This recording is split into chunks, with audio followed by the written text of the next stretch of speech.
상속세나 증여세를 내지 않기 위해서 해외 이민을 고민하시는 분들이 점차 증가하고 있다고 합니다.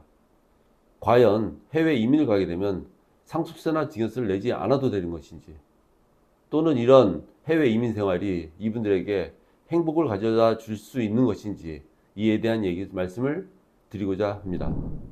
안녕하세요. 세법인 이화의 윤석부 세무사입니다. 제가 최근에 지인으로부터 최근에 그 돈 많으신 분들이 상속세나 증여세를 납부하지 않기 위해서 그 외국으로 이민을 많이 가신다는 말씀을 들었는데요. 한번 서치를 해보니 정말 이런 분들이 많이 계시더라고요. 그래서 과연 어떻게 상속세나 증여세를 납부하지 않는 것인지를 먼저 말씀드리고, 그리고 행복한 이민 생활을 위해서 어떤 선택이 필요한 건지에 대한 말씀도 함께 드리도록 하겠습니다. 우선 상속세를 말씀드리면은, 상속세는 피상속인, 즉 돌아가신 분의 재산을 기준으로 해서 세금이 매겨집니다. 그런데 규정에 의하면은 그 피상속인이 비거주자인 경우에, 즉 이제 해외 이민을 가게 되면은 비거주자가 되시죠. 이 비거주자인 경우에 해외 재산은 상속 재산에 포함되지 않는다고 합니다. 그렇게 된다면은 이분이 해외 이민 생활을 하시다가 돌아가셨을 경우 해외에 있는 재산이 한국으로 들어왔을 때 이것은 상속 재산에 포함이 되지 않기 때문에 상속세가 부과되지 않는다는 것이죠. 그럼 여기서 또 이제 한 가지 의문점이 들죠. 꼭 내가 죽어야만 세금을 내지 않느냐? 근데 그렇지는 않습니다. 수증인이 돈을 받으신 분이 또 비거주자라면, 그러니까 돈을 주시는 분도 비거주자고 돈을 받는 분도 비거주자라면은 또 증여세가 부과되지 않습니다. 다시 말씀드리면은 그 아버지께서 세금을 내지 않기 위해서 외국으로 이민을 가셨고 그래서 비거주자가 되셨고요. 그 전후에 자식분들도 뭐 미국이나 캐나다로 이민을 가셔서 이미 비거주자가 된 상태라면은 비거주자가 비거주자에게 증여를 한다면은 증여세가 발생되지 않게 됩니다. 그런데 또 여기서 한 가지 의문점이 들죠. 과연 세금을 내지 않기 위해서 이렇게 해외 이민까지 가야 되는가? 그래서 이제 미국, 호주, 캐나다 또는 뭐 아랍에미리트까지 그 이민국으로 뜬다 그러는데요. 과연 이곳에서 여러분들이 행복하게 살 수 있는지에 대해서 정말 고민을 하셔야 됩니다.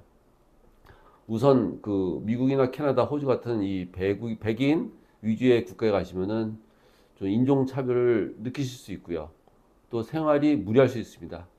그 투자 이민을 생각하실 때는 이곳에 가서 얼마나 본인이 정당한 대우를 받고 또한 얼마나 즐겁게 살 수 있는지에 대한 고민을 하셔야 됩니다.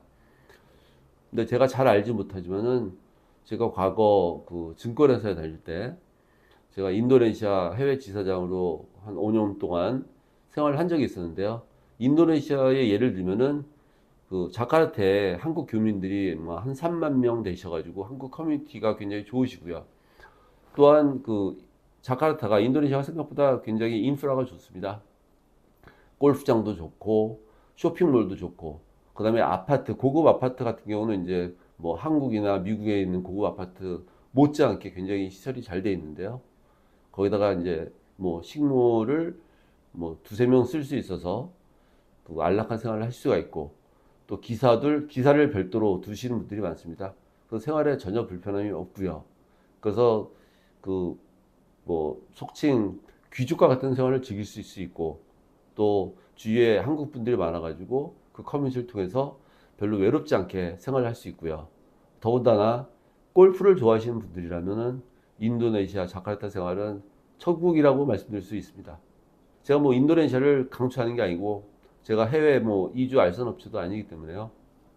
해외 이주를 하실 때 과연 그곳에서 본인이 행복하게 즐겁게 살 수 있느냐를 잘 연구하셔야 됩니다. 근데 이제 인도네시아를 갔다 오신 분들 말씀드리면은 다시 그 나라에 가서 살고 싶다. 그리고 은퇴 후에 또 실제로 인도네시아 가서 생활을 즐기시는 분들도 주위에 많이 있습니다. 그 해외에 나가실 때는 얼마나 즐겁게 해외 생활을 할 수 있느냐, 또 수준 있는 한국인 커뮤니티가 있느냐, 그리고 얼마나 여유롭게 살 수 있느냐. 그리고 가장 중요한 거는요, 가져가신 돈을 잃어버리면 안 되죠. 뭐 50만 불이 됐던 100만 불이 됐던 돈을 가지고 나가면 그 돈을 지킬 수 있어야 됩니다. 그래서 포트폴리오를 잘 짜셔야 되는데요.